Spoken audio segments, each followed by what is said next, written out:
Hi everyone, it's Fitz with your postgame talk after Kansas State's 72-66 loss at BYU on Saturday night. A late night affair for K-State. I don't know if that affected them in any way, tipping off 9 p.m. Central. But it wasn't a good enough effort to win on the road in this conference, period. And Daphne knows it's true. Hey, first, remember to please subscribe to this YouTube channel, hit the thumbs up, and leave those comments. Look, BYU is a really well-defined team. They know what they are, they know what they want to do, and typically they do it pretty well, particularly at home.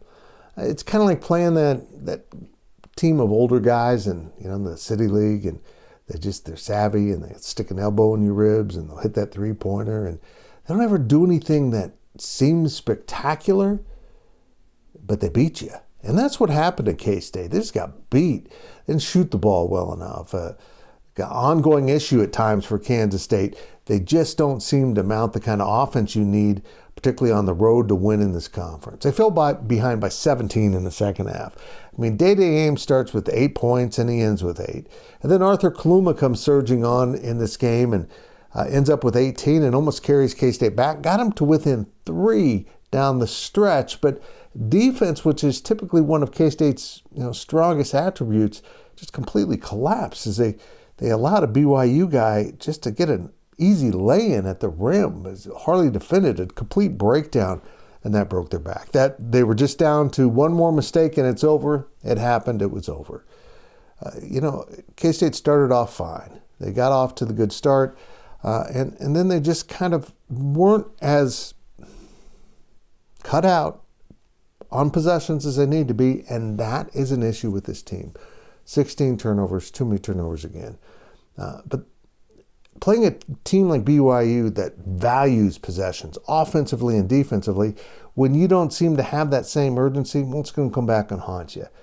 Jerome Tang talked in the postgame that he thought his team's effort at Oklahoma State was not good enough to win, that this effort was good enough to win. And maybe from a physical, putting it out on the court, yes, but from a basketball standpoint, no. Some nights you don't have shots that drop.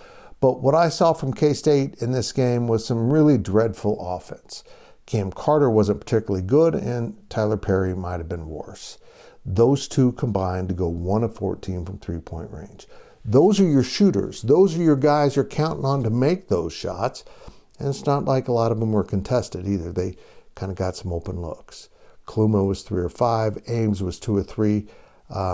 Tyler Perry made the only other 3 from this team, as the rest of the team went 1 of 15, with those guards being 14 of those shots. BYU didn't hit the same clip at three-point range, and it missed free throws at a bad rate. They opened the door for K-State to win this game, but again, when you're a team that doesn't always have the proper direction on a possession-by-possession basis, everything gets magnified against a team like BYU. I know winning on the road in this league isn't easy. K-State did it its first time out this season. Now have lost 5 straight on the road to be 5-6. But they're going to have to find a way to maybe win another one on the road. I don't know where that'll be. They do have to defend their home court absolutely from here on out.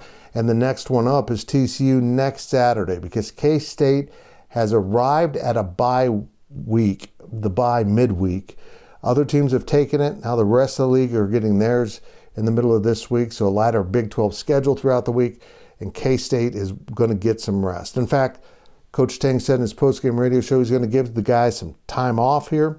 Coaches are going to go recruit and look for some dudes for the future, and then they'll get back together and play a TCU team that can be really good or really pretty average. We'll find out what the Frogs have to offer next Saturday. They go from 9 p.m. on Saturday to 11 a.m. next Saturday. And something interesting about this game, the TV broadcast hasn't been announced. It'll either be on one of the ESPN channels or on the ESPN Plus platform.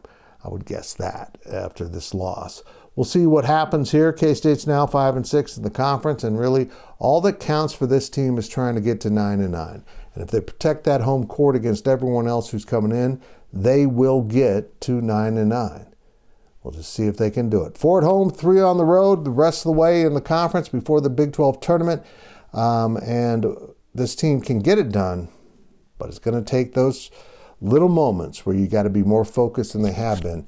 And certainly they weren't focused enough throughout this game Saturday night in Provo. That's it. We'll have coverage throughout the week. We got some cool football stuff. Spring football's coming around, and I'll have some fun stuff too with all of our YouTube programming. Thanks for hanging out with me.